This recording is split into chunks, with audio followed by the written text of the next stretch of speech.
everybody, welcome to MetaFan. I'm Aaron, this is Ryan.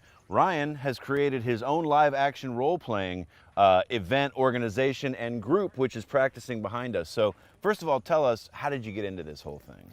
Well, it really started, I guess it's been several years now. We started going out Renaissance fairs, checking those out. We really loved the costumes, the atmosphere, but I wanted to just live more of it. It was nice once a year, twice a year to go to the Renaissance fair, but we just needed more. So we started looking into different groups, different areas, and we had just, we found something down in our area that was basically just fighting, just a offer of weapons, and we went there and gave that a shot, but I needed more story.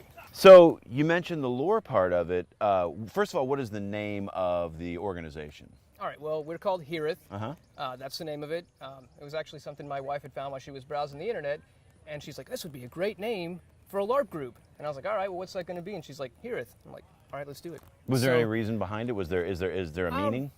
There is a meaning. It basically means it's a deep longing, like in a sense of connection or lost places that you may have never seen, may have never been. Nice. So it kind of fit in with the whole fantasy theme because we're not in the fantasy world. We're never going to see the fantasy world as it would be. So it was just kind of that connection to something that may not even be real. So if I'm new, if I just shown up here today and I see these guys doing this thing, I'm gonna go up and ask, Hiraeth sounds really cool, I want to be a part of it. What kind of a character could I be? We have a lot of characters. We have a lot of races and classes. Okay. So we narrowed it down to things like Fae, which would encompass things, the fairy, the dryads, things like that. We also have, orcs in the system, trolls. We left it open. So you could be kind of these, I really love fantasy stories and fairy tales. Okay. So we didn't want to just focus on, well, you have to be this. Basically, if you can pull it off believably, you can do it. Can you hit somebody as hard as you can with this weapon? You could, but we wouldn't. You wouldn't. We are a medium hit group. We don't want to hurt anybody, but we want to make sure the hit registers and you feel it. Like I said, we want to make it a bit more real as you can get with a foam weapon, but not full combat. We're an 18+ game, but we still try to keep things as safe as possible. No headshots, no groin shots. If you wear armor, that's great. I recommend having armor because sometimes, even though they are foam, the weapons, they can hurt. You'll have a few bruises here and there because in combat sometimes, a swing might get a little too hard when you get in battle. And this game includes magic, right? Yes, it does. Okay, so how does that work? So essentially what we do is, like a weapon, we wanted the spell to make contact with someone. So it's not just I point at you and say, fire blast or what have you. Right. So we have spell orbs, and those are just made from like leather or just little packets. So you have to do an incantation, which usually is around 5 seconds. So you would do your incant, whether it be verbal or just like motions, and you summon your spell, and you throw the physical packet to hit somebody. So if the spell misses, well, then you don't hit them. Misses. And then they're just going to keep coming at you with whatever they have, whether it's a weapon, a bow, or magic of their own. So really, it does require aim. It's not just a point and say, I have you. Yeah. So that adds a little bit more depth to, you actually using magic. So you've been doing this a while. You've clearly invested some time and energy, money, I would assume, into this. What keeps you coming back? What fascinates you about this world that you keep being interested? It's a story. It's finding out where it's going to take me. Everything's different. I'll have an idea in mind. Like we'll get together with the storyboard and the crew, and we'll decide, okay, this is where we'd like to head. This is the direction that we want to go. But it always changes.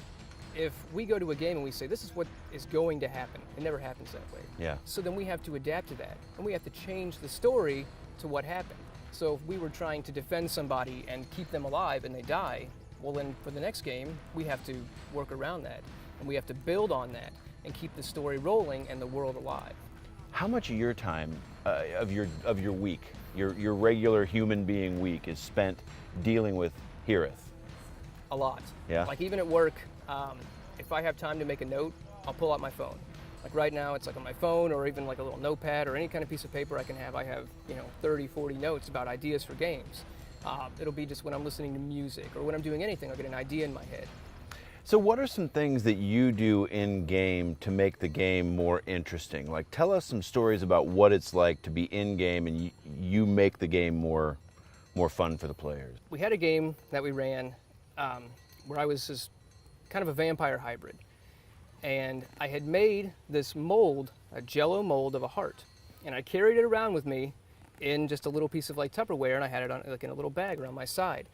So the player, like when I went down, after being hard to defeat, I went down, and I told him, you know, I opened this container, and my wife actually, she was playing in her character, she shouted, she said, "Eat the heart!" So he, you know, cut open my chest, and I had opened this container, and he just reached down and grabbed this heart, and just pulled out this Jello heart, and just took a huge bite of it. And, you know, it was a lot of fun. You know, it was a lot of fun to see and a lot of fun to play, and I know, you know, he had a great time doing it. And from that, you know, he gained like a healing ability because it was this, you know, this vampire's heart that had the ability to heal. So we threw in a little bonus because he actually went kind of above and did just, you know, take a bite out of it. All right, so yesterday, the folks that work on the show and I were talking a little bit about what kind of character I would play, and I said, they had actually mentioned that you had played a vampire, which you told us about, and I said, I'd play a werewolf, clearly. And I was wearing a werewolf t-shirt. The question came up, so if I were in-game, how do you kill a werewolf? I come at you as a werewolf. How do you kill a werewolf in Hiraeth? Kill it like you would anything else with a blade. Really? Yeah, I mean, it's like there's not really anything particular, like silver, you don't need that to kill it, but people can get infected. So if you were to come at me, even if I'm successful in killing you and you don't just maul me, then if I get bit or I get scratched, I'm infected. So I would have to either get cured, or I would have to go to like a surgeon. If it's early enough, they might be able to, you know, cut that infected piece out before it really takes hold of my body. So I would either turn into a werewolf or be cured. Are there any limitations? I mean, could I dream up anything, a demon, you know, I mean, could I functionally play anything that I wanted to in game? Yeah, we actually do have, in our game, we have outsiders, and in that is like a demonkin. We actually have, you know, a character here today that is a demonkin. Oh, nice. So if you can think of it, and, you know, she's wearing, you know, the makeup and the horns, so, and she has the backstory of, you know, how she came to be. So if you can think of it, and like I say, if you can pull it off and make it believable, and really, you know, just put some effort into it, then, yeah, you can do it. I think he's talked me into it. I think I want to play this game. All right, so if you want to learn more about Hiraeth, if you want to see some videos that Ryan has made of himself, you can go to their Facebook page. We'll put a link down in the show notes in the description to that. While you're there on Facebook, make sure you like us on Facebook and make sure you subscribe to MetaFan. And Ryan, thanks so much. I appreciate you. Thanks a lot. All right, we'll see you next time.